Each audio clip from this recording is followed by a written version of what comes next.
Teaching a student to do round circles is both a difficult skill and a skill that is taught at just about every level, getting slightly more complicated and advancing upon the previous skills as they move along. So beginning just at level 2, which is when we start teaching round circles, what we want students to learn is that their job is to, 1, see the size and shape of the circle, at least a quarter to a half of the circle in front of them. So what that means is they need to visualize it. They need to see where they're going before they expect that their horse is going to follow that line.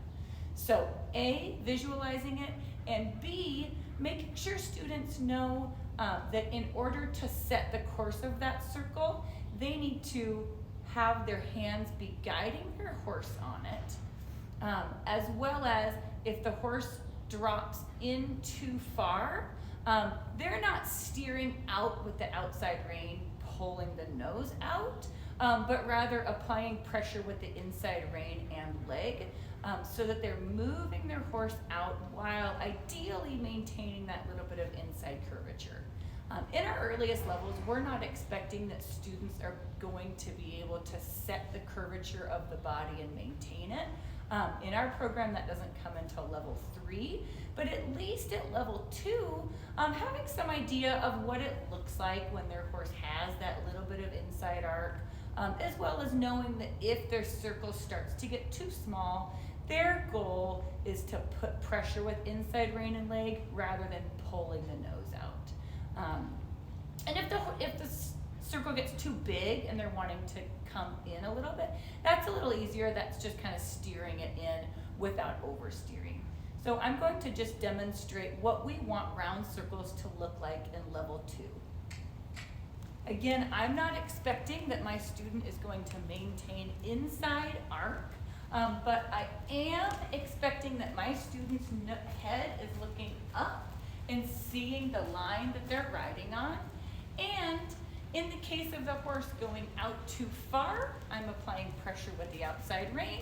And in the case of the horse going in too far, rather than pulling their nose out, I'm applying pressure as I am right now with the inside rein and leg.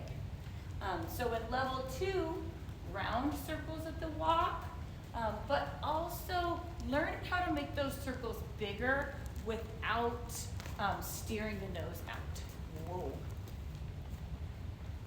Once students get to level 3, we expect them to start learning how to develop and maintain bend.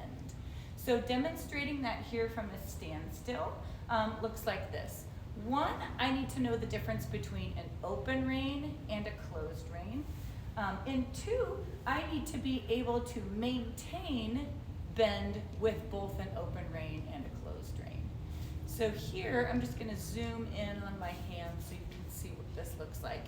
Getting bend from a standstill with an open rein looks like this. Oops. I get it with an open rein. I wiggle it a little bit.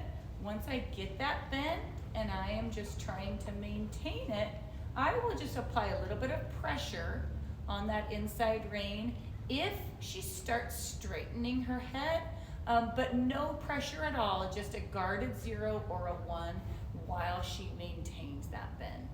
An open rein looks like this. It is a few inches off the neck, and then the outside rein would close. There she looks to the outside, so I'm going to get the arc back again, and now I'm going to close that rein back up. So maintaining it with a closed rein means that if I need to apply pressure with that left rein,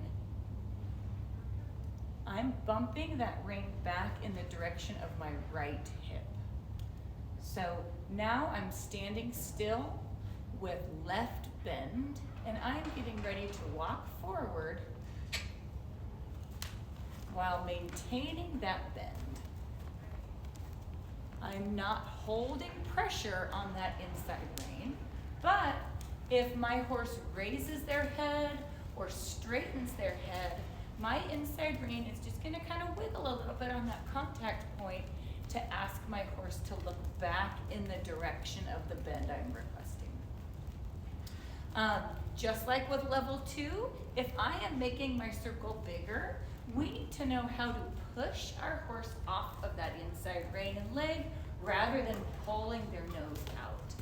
If I pull my horse's nose out, not only do I lose my bend and the entire shape of my circle, but once I get to the size I'm going for, I have to start all over with developing my bend and the line of the circle.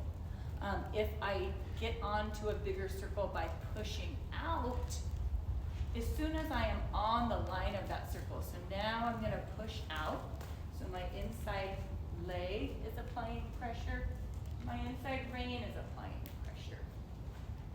Once my horse moves off of that inside rein and leg, I release that pressure. So I'm not continuing to apply pressure as they move off of it. I'm applying that pressure. Here's an example. She moves off and I release. By doing a few of those leg yield steps, that puts me on track to a larger circle. Whoa. One of the exercises we do with both level 2 and 3 is setting up the center point for your circle, then setting up different sizes. So you might have one size marked as one color, and as you are working on pushing out to a larger circle, you push out to the different colors of circles.